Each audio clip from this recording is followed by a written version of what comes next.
Gusto nyo bang malaman kung ano yung mga nabenta-benta ko na? O, isa-isayin natin. So nag-start kami ni Mrs. magbenta ng kakanin. Yan.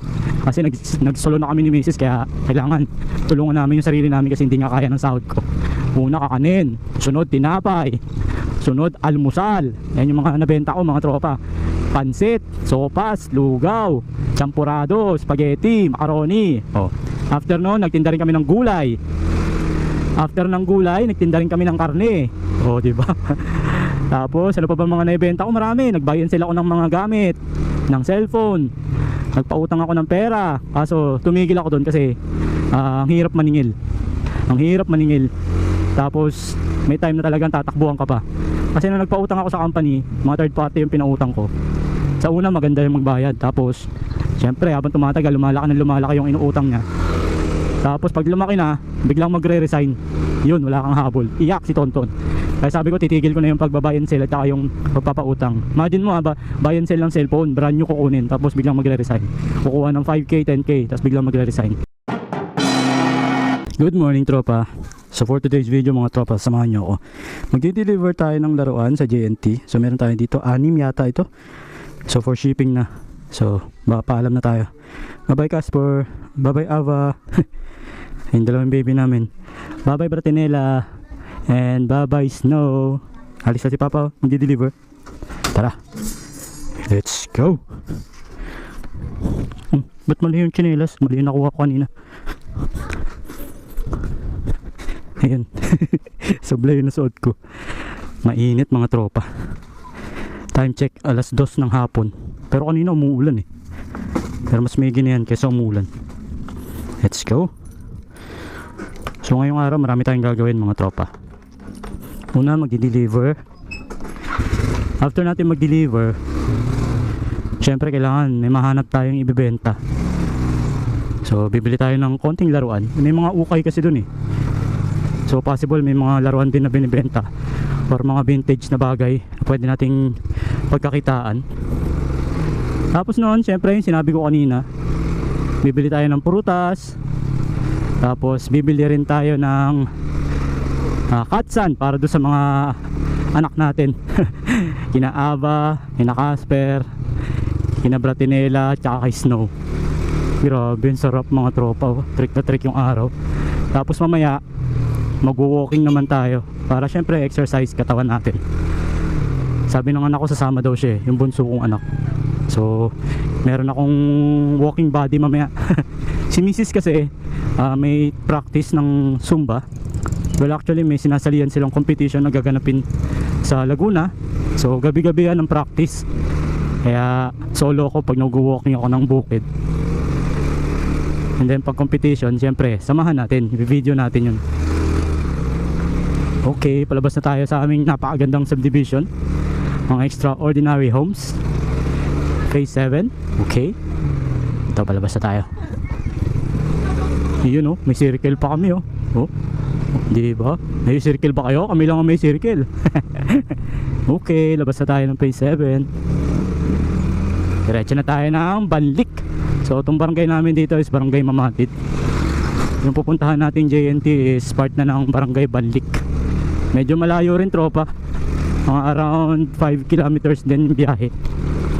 Kaya dun sa mga mahal kong mga customer, sana naintindihan nyo na hindi ako pwedeng mag-deliver ng laruan kung kailan nyo gusto. Kasi una sa lahat gumagamit ako ng gasolina. Especially ngayon napakataas na ng gasolina. Tapos syempre yung oras ko dahil may trabaho din ako, so sinisingit ko lang siya kapag rest day ko. Kaya since rest day ko ngayon, magdi-deliver tayo. So shoutout sa mga customer natin na for delivery ngayong araw. Ang lalayo ng pupuntahan ng laruan natin mga tropa. Yung isa is Negros Occidental. Tapos yung isa naman meron Aklan. Grabe, Cebu. Maraming salamat sa inyo mga tropa. Kung mapapanood nyo itong video, maraming salamat po. Dahil sa inyo may pambili ako ng ng prutas tsaka pang katsan ng pusa. Yung baon ng anak ko binigay ko na kahapon, in advance ko na. So yun yung sinasabi ko lagi, yung kahalagahan kapag meron kang munting negosyo na kung saan meron kang bubunutin sa bulsa mo, yung hindi ka nawawalan. kung kayo nararanasan nyo na walang wala kayong pera, may pera, piso, dos, nako, mag-isip na kayo mga tropa habang mga bata pa kayo. So ini-encourage ko yung mga kabataan na pumasok na sa mundo ng entrepreneur. So habang bata pa kayo, mag-isip na kayo ng pwede nyong i-business para pag dating nyo sa tamang gulang o usdong gulang, trained na kayo, marunong na kayo, alam nyo na yung mali, hindi, alam nyo yung mabenta sa hindi, alam nyo na yung gagawin pag nagkamali kayo, o alam nyo na yung iiwasan nyo, yung mga ganung bagay. Kasi nga ako, matanda na, ang dami ko pa rin hindi alam, di ba? What if kung bata ka pa, nagsisimula ka pa? Kaya based on my experience, sa dami na naibenta ko, gusto nyo bang malaman kung ano yung mga nabenta-benta ko na? O, isa-isayin natin. So nag-start kami ni Mrs. magbenta ng kakanin, yan. Kasi nag-solo na kami ni Mrs. kaya kailangan tulungan namin yung sarili namin kasi hindi nga kaya ng sahod ko. Una kakanin, sunod tinapay, sunod almusal. Ayan yung mga nabenta ko mga tropa. Pansit, sopas, lugaw, champurado, spaghetti, macaroni. After noon, nagtinda rin kami ng gulay. After ng gulay, nagtinda rin kami ng karne. Di ba? Tapos, ano pa ba mga naibenta ko? Marami. Nag-buy and sell ako ng mga gamit, ng cellphone. Nagpautang ako ng pera. Kaso, tumigil ako doon kasi ang hirap maningil. Ang hirap maningil. Tapos, may time na talagang tatakbuhan ka pa. Kasi nung nagpautang ako sa company, mga third party yung pinautang ko. Sa una, maganda yung magbayad. Tapos, syempre, habang tumatagal, lumalaki yung inuutang niya. Tapos, pag lumaki na, biglang magre-resign. Yun, wala kang habol. Iyak si Tonton. Kaya sabi ko, titigil ko na yung pagbabuy and sell at saka yung pagpapautang. Imagine mo, buy and sell ng cellphone, brand new kukunin, tapos biglang magre-resign. Kukuha ng 5K, 10K, tapos biglang magre-resign. Kawawa naman tayo. Kaya hindi biro yung pag-negosyo ng buy and sell tsaka yung pagpapautang. Napaka-risky, sugal talaga. Swerte mo na kung makakahanap ka ng mga parokyano mo na marunong magbayad on time tsaka hindi ka lolokohin. So balik tayo sa mga binibenta. So ngayon naman, nasa Wyatt na ako, maganda na yung trabaho ko. Ano pa bang binibenta ko kahit maganda na yung trabaho ko? Nagbibenta ako ng suka, hindi ko kinakahiya yun. Nagbibenta ako ng damit. At ngayon naman, nagbibenta ako ng laruan. So sa dami na naibenta ko mga tropa, ang dami ko na na-experience na mga hindi maganda na sa ngayon alam ko na kung paano lusutan. For example, bigyan ko kayo ng halimbawa. Halimbawa sa tao. Kapag ang tao, inalok mo, tapos ayaw niya, huwag mo nang pilitin. Kasi yung iba sinasabi, marketing strategy daw, ganyan. Pero may mga bagay kasi na pag ayaw, ang hirap pag napilitan lang. For example, sa suka, pinilit mo, hindi naman talaga siya nagsusuka. Parang ang pangit, di ba? Bumili siya kasi napilitan lang. Hindi katulad ng bumili siya kasi gusto niya. Yun ang pagkakaiba doon. Pero sa side ng mga negosyante, kung magaling ka raw magbenta, mapapabili mo siya kahit ayaw niya. Kaso, sa side naman ng bumili, ano naman ang gagawin niya doon? Ayaw niya nga yun. Kumbaga binili niya lang yung item mo kasi nahiya siya sa'yo, di ba? Pangit yung ganun. So ano pa ba? Sinasabi nila lagi, nung unang-una pa na customer is always right. Yan yung kinalakihan natin eh. Pero para sa akin, hindi sa lahat ng bagay. May mga customer kasi na abusado. Sobra talagang abusado. Na kung saan kala mo, porket customer sila, lalait-laitin ka, kukutsain ka, apakan ka, utos-utusan ka. Yung mga ganun eh. Kapag feeling mo iba na yung ginagawa sa'yo, o parang sobra na, naibigay mo na yung mga hinihiling nila pero may hinahanap pa rin, nako, bitawan mo na. Sabihin mo, sige, wag na lang po. Yung mga ganun pagkakataon na sa akin sa laruan, na kung saan iniipon yung laruan. So na-vlog ko din to, 1 taong iniipon, tropa, pinapaship niya na. So ako naman, nagkaroon ako ng problema, natabunan yung message niya.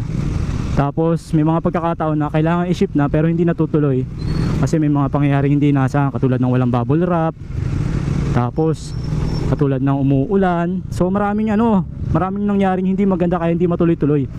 Tapos in-explain ko sa kanya, kasi ang gusto ni customer, i-refund daw yung pera niya. So sa dami nung nabili niya, umabot na ng 1 plus yata, 1K. Eh small time lang naman tayong nagtitinda ng laruan, so hindi tayo agad-agad makakapag-refund. So sabi ko, pwede naman basta ibibenta ko yung laruan niya. So ang nangyari, binayaran ko pa rin, kaso matagal bago ako nabayaran.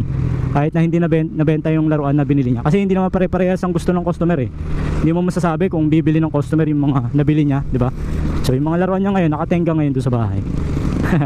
So yun yung mga experience ko, pero mga ganun pangyayari, kailangan mo ano na yun, padaanin mo na, wag mo nang isip-isipin, kasi lesson sa'yo yun, lesson. Kaya may mga ganun pangyayari, may pagkakamali tayo, may pagkakamali si customer, eh bigayan na lang, kasi makukuha naman lahat yan sa magandang usapan. So ngayon, okay naman siguro kami ng customer ko, kaya lang binlock ko na siya. Kasi alam ko namang hindi na siya bibili sa akin, di ba? Alam ko namang hindi na maganda yung relationship namin bilang isang customer at bilang isang seller, di ba? So binlock ko na lang siya. Pero wala na akong atraso. Binayaran ko na lahat nung pera na binigay niya sa akin, o yung binayad niya sa akin. Ang dami ko na nakwento. Nandito na tayo, Barangay Banlik na to mga tropa. Medyo traffic lang. Kailangan lang mauna tayo dito sa truck. Okay. So delivery tayo, delivery time. Ang saya-saya ko ngayong araw mga tropa. Kasi nga kanina pagising ko, eh may namakyaw ng laruan. So na-reach natin yung quota para sa araw na to. Tapos ang gagamitin natin yung pera na yun, yung napagbentahan natin para sa ibang bagay. Katulad nga nung sinabi ko, yung baon ng mga bata, prutas. Tapos bibili din tayo ng laruan para kumita tayo, para hindi sayang yung gasolina natin pagpunta natin dito. So maghahanap tayo ng mga laruan dyan. May mga bilihan ng mga ano dyan eh, mga segunda mano o yung mga ukay. So feeling ko meron tayong mabibilan dyan. Bumubusin na. Pwede tayo overtake since motor naman tayo. Okay, alright. Ayan o, tanaw ko na yung JNT mga tropa. JNT lang sa Kalam. So sa JNT kasi sa bahay pa lang may waybill na ako. So nagawan ko na ng transaction to. So papakita ko na lang, tapos babayaran ko na lang. You know, walang tao. Alright, let's go.